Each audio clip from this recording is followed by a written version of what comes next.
నమస్తే అండి. నేను 6వ వార్డు కౌన్సిలర్ని. రామవరపు మంజుల, రామవరపు లక్ష్మణరావు బుజ్జి గారి భార్యని.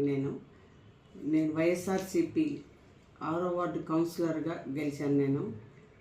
ఇప్పుడు బొమ్మల ప్రసాద్ చైర్మన్గా ఇష్టపూర్వకంగా ఓటేయటానికి నేను వచ్చాను. నిన్న ఓటు క్యాన్సిల్ చేయించారు, ఇవాళ ఉంది. దానికి నేను ఇష్టపూర్వకంగా వెళ్తుంటే అడ్డు తగులుతున్నారు. నేను పార్టీ మారలేదు, మారాను అంటున్నారు. వాళ్ళ ఇష్టానుసారంగా మాట్లాడుతున్నారు. ఒక వ్యక్తిత్వాన్ని వాళ్ళు అలా మాట్లాడటం కూడా బాధాకరంగా ఉంది. నా లైఫ్ అనేది వైఎస్ఆర్సీపీతో ముడిపడి ఉంది.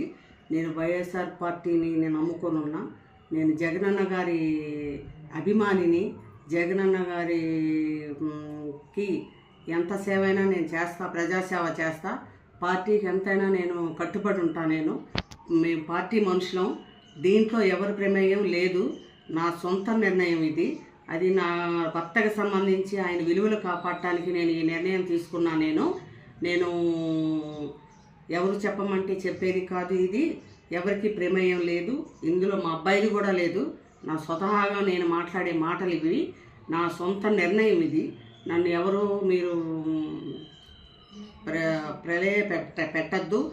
నెక్స్ట్ ఇంకొకటి ఏంటంటే, పార్టీ మారానని మటుకి ఊరంతా పుకారు చెయ్యొద్దు. ఎందుకంటే అయినా మీకు తెలుసు, మేమేంటో తెలుసు, మా కుటుంబం ఏంటో తెలుసు, మా పార్టీ మారమని సంగతి తెలుసు. అయినా సరే ఇలా ప్రలోభ పెట్టడంలో కరెక్ట్ కాదని నేను ఇది ఇస్తున్నాను మీకు. దయచేసి ఆరోగ్యం బాగలేదు, సిక్ అయి ఉన్నా. నన్ను ఇబ్బంది పెట్టద్దు మీరు. ఇప్పటికీ మళ్ళీ ఇబ్బందుల్లోనే ఉంచారు నన్ను. ఇవాళ నేను ఓటింగ్కి వెళ్ళాలంటే కూడా నన్ను భయభ్రాంతులు గురి చేసే విధంగా చుట్టుముట్టారు. మరి ఇదేంటనేది మా అర్థం కాని పరిస్థితుల్లో ఉన్నాం మేము జై జగన్కే మేము ఓటేస్తాం. బొమ్మల ప్రసాద్కి మేము అనుకూలంగా ఉన్నాం. ఎవరి ఒత్తిడి లేదు. నా స్వతహాగా నేను చేసేది. ఇంతకంటే నేను ఇంకేమీ మాట్లాడలేనండి. సిక్ అయి ఉన్నా.